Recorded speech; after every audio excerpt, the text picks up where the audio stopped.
Praise the lord. ప్రభు యేసుక్రీస్తు నామములో ఈ ఉదయకాలమందు మీ అందరికీ కూడా శుభములు తెలియజేస్తూ ఉన్నాను.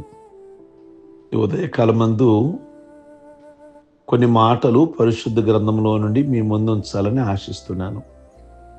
యెహోవా నీ కృపను బట్టి నీ దయ చొప్పున నన్ను జ్ఞాపకములో ఉంచుకొనుము.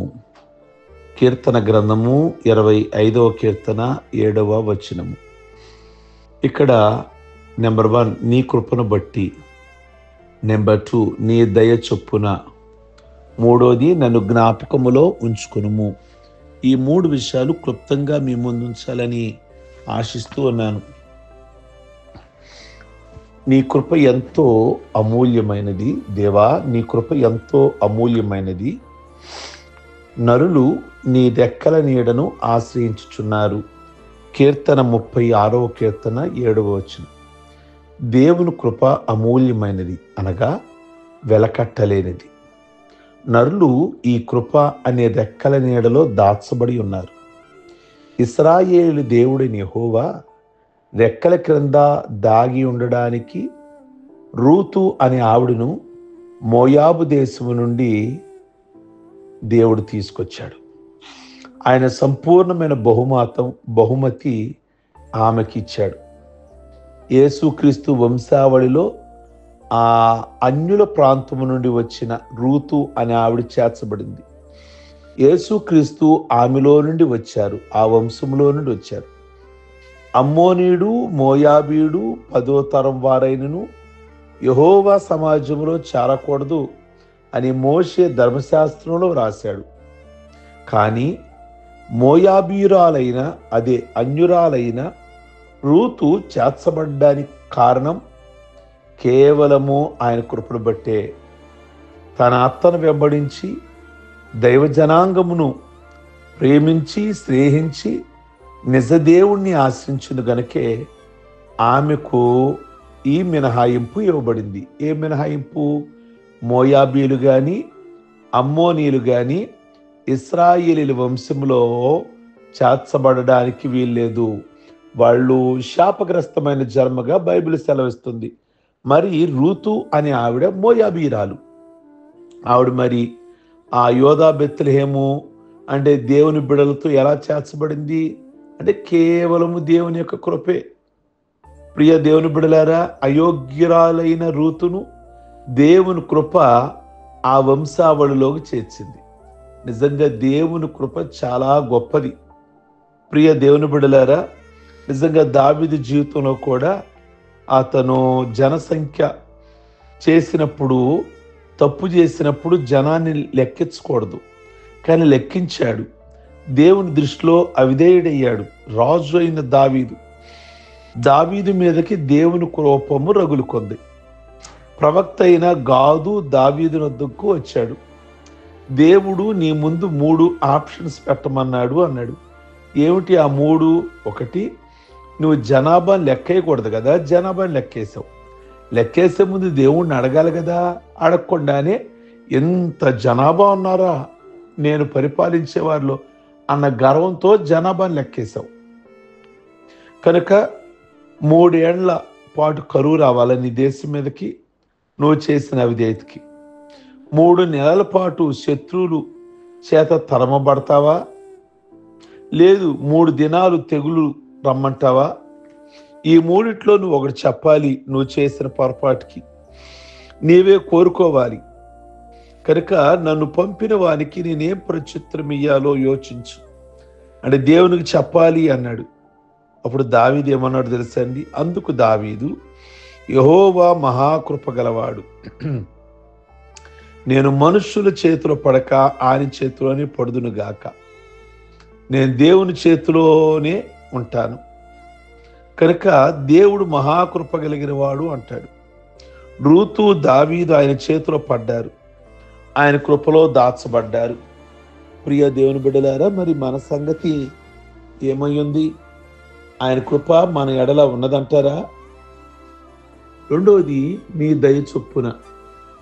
ఇక్కడ రాస్తాడు కదా, నీ దయ చొప్పున నన్ను జ్ఞాపకం చేసుకొనుము. ఆయన దయ ఆయుష్కాలం అంతా ఉండేది. కీర్తన 30వ కీర్తన 5వ వచనం. ఆయన కోపం నిమిషం మాత్రమట, కానీ దేవుని దయ ఆయుష్ అంతా ఉంటుంది. కానీ ఆయన కోపం నిమిషమే. ఒక్క నిమిషంలోనే ఎంత కోపం వస్తుందో తెలుసా ఆయనకి. ఒకవేళ ఒక్క సెకన్ ఆయనకి గనక కోపం వస్తే ఘోర ప్రళయాలే జరిగిపోతాయి, బేభత్సాలు జరిగిపోతాయి. ఒక్క నిమిషం నీ మీద ఆయన కోపం వస్తే శిలలు చిన్నాభిన్నాలు అయిపోతాయి, సముద్రం ఘోష పెట్టేస్తుంది, సకల చరాచర జగత్తు ఆయన ప్రళయానికి గడగడగడ వణిగిపోద్ది. ఇక మనుషులు అంటారా, చెట్టుకొకరు పుట్టుకొకరు. ఆయన కోపం రానంత వరకు అందరం వీరులు సూర్యులు. ఆయన కోపం వచ్చిందో నిమిషంలో అటు వాళ్ళు ఇటు, ఇటు వాళ్ళు అటు అవుతారు. అల్లకొల్లం జరిగిపోద్ది. 1977లో నవంబర్ 19న ఉప్పిన గాలి వచ్చింది చూసారా దివసంలో. దేవుని కనుక కోపం వస్తే అది సునామీ అయినా, అది ఏదైనా ఆయన ఒక్కసారి కన్నెర చేశాడు అంటే సృష్టి మీద ఘోర విపత్తులు జరిగిపోతాయి. కానీ ఆయన దయ ఆయుష్కాలం అంతా ఉంటుంది, ఆయన కోపము నిమిషం మాత్రం ఉంటుంది. ప్రియ దేవుని బిడ్డలారా, ఆయనకు కోపం వచ్చే పనులు చేయమాకండి, ఆయనకు కోపం వచ్చే మాటలు మాట్లాడమాకండి. ఆయన కోపము ఒక సెకనే ఉండేది, ఆ సెకనులో కోలుకోలేని నష్టాన్ని మనం చవి చూడాల్సి ఉంటుంది. కనుక ఆయన ప్రేమ అంటారా, ఆయుష్, మన బ్రతుకున్నంత కాలం ఆయన మనల్ని ప్రేమిస్తూనే ఉన్నాడు. అయితే ఎందుకు ఆయన కోపిస్తున్నాడు అంటే ప్రేమతో మాట్లాడుతున్నాడు. మనం మారతామని, మనం పరివర్తన చెందుతామని. ఇంకా మారక మనలో పరివర్తన రాక, మనలో మార్పు రాక ఉందనుకోండి, ఒక్కసారి కుటుంబమైనా, దేశం మీదకైనా, ఆ వ్యక్తి మీదకైనా దేవుని కోపం ఒక్క సెకండ్, ఒక నిమిషం వచ్చింది అంటే భూకంపాలు, ఘోర ప్రళయాలు, బీభత్సాలు, శిలలు చిన్నాభిన్నాలైపోటాలు, సముద్రాలు ఘోషపెట్టేలాగా. కనుక ఈ ఉదయకాలం జ్ఞాపకం చేస్తున్న ఆయన కృప గొప్పది, రెండోది ఆయన దయ కూడా గొప్పది అని జ్ఞాపకం చేసుకోవాలి. ఆయన దయ ఆయుష్కాలం అంతా ఉంటుంది. స్త్రీలందరికంటే రాజు ఎస్తేరుని ఎక్కువగా ప్రేమించాడు. కన్యకలందరికంటే ఆమె అతని వలన దయాదాక్షిణ్యము పొందెను. రాజకిరీటము ఆమె తల మీద పెట్టారు, రాణిగా నియమించారు. ఆమెతో పాటు వచ్చిన కన్యకలందరికంటే ఈమెలో ఎస్తేరులో ఏం ప్రత్యేకత ఉందంటారు? తల్లిదండ్రులు చిన్నప్పుడే చనిపోయారు, మరి మొర్దెకై దగ్గర పెరుగుతుంది. ప్రియ దేవుని బిడ్డలారా, ఈమెలాగా ఎవరు సిద్ధపడ్డారు? ఈమెలాగా ఎవరు అన్ని కార్యక్రమాలు ముగించారు? ఎందుకంటే ఎస్తేరు పట్ల రాజుకు దయ కలిగింది. 127 దేశాలకు రాజు ఆయన. నిజంగా ఆయన యొక్క కనికరము, ఆయన ప్రేమ ఎస్తేరు మీద ఉంది. ఎస్తేరుకి బ్యాక్గ్రౌండ్ లేదు, అమ్మా నాన్న చనిపోయారు, పేదవాళ్ళు. గమనించండి, ఎందుకంటే నిర్ణయించిన అలంకారము గాక మరి ఆమె ఏమీ కూడా కోరలేదు, ఆడంబరాలు కోరలేదు, హంగు ఆర్బాటు కోరలేదు. ఎస్తేరును చూసిన వారందరికీ ఆమె యందు దయ పుట్టెను.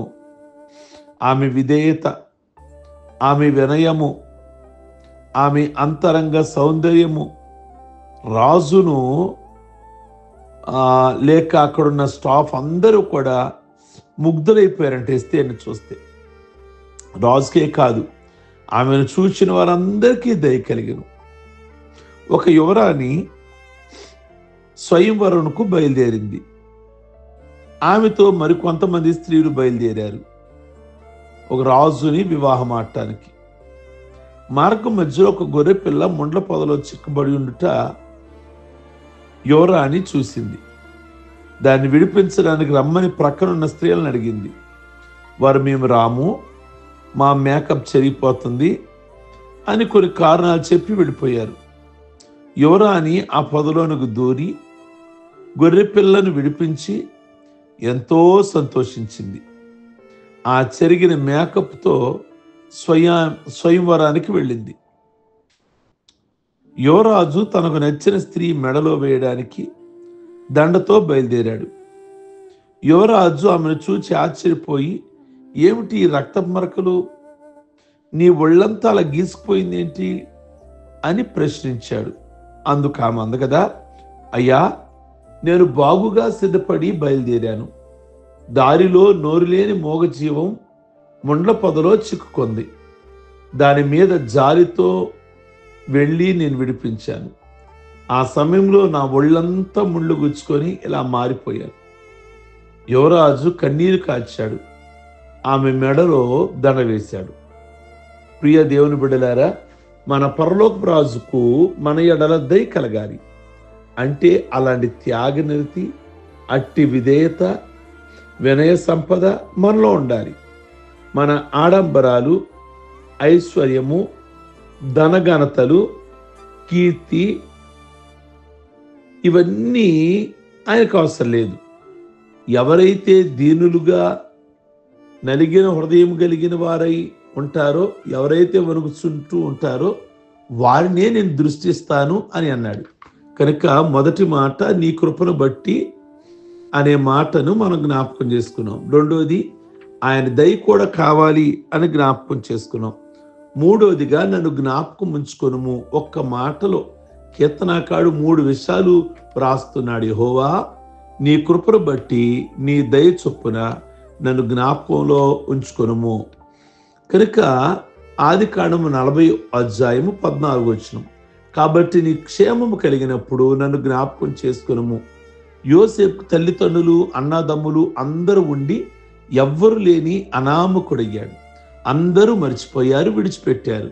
ఆయన ద్వారా మేలు పొందిన పానదాయకుల అధిపతి ఆఖరకు మరిచిపోయాడు. ప్రియ దేవుని బిడ్డలారా, అందరూ మరిచిన మరవని దేవుడు ఆకాశమందు మనకున్నాడు. యోసేపు ఈసారి ఆ దేవుడు ఏకంగా రాజుకే కల పంపించి యోసేపును చెరలో నుండి విడిపించాడు. ఆనాటి యోసేపు దేవుడే ఈనాడు నీకు నాకు దేవుడు. దేవుడు నోవాను అతనితో కూడా ఓడలో ఉన్న సమస్త జంతువులను జ్ఞాపకం చేసుకున్నాడు. జలప్రలయంలో పర్వతాలు, పక్షులు, పశువులు, మృగాలు, పురుగులు, చెట్లు, పొట్టలు, గొట్టలు, సమస్త నరులు అందరూ చనిపోయారు. నోవాహును అతని ఓడలో ఉన్నవారు మాత్రమే మిగిలి ఉన్నారు. లోకమంతా సర్వనాశనం చేసినను తన యందు భయభక్తులు కలిగి జీవించిన నోవా కుటుంబాన్ని ఆయన విడిచిపెట్టలేదు. ఆయన బిడల యందు ఆయన కృప అధికము. పర్వతములు, మెట్టలు, తత్రీలను మునిగినను ఆయన కృప నోవాహును ఏ రోజు కూడా విడవలేదు.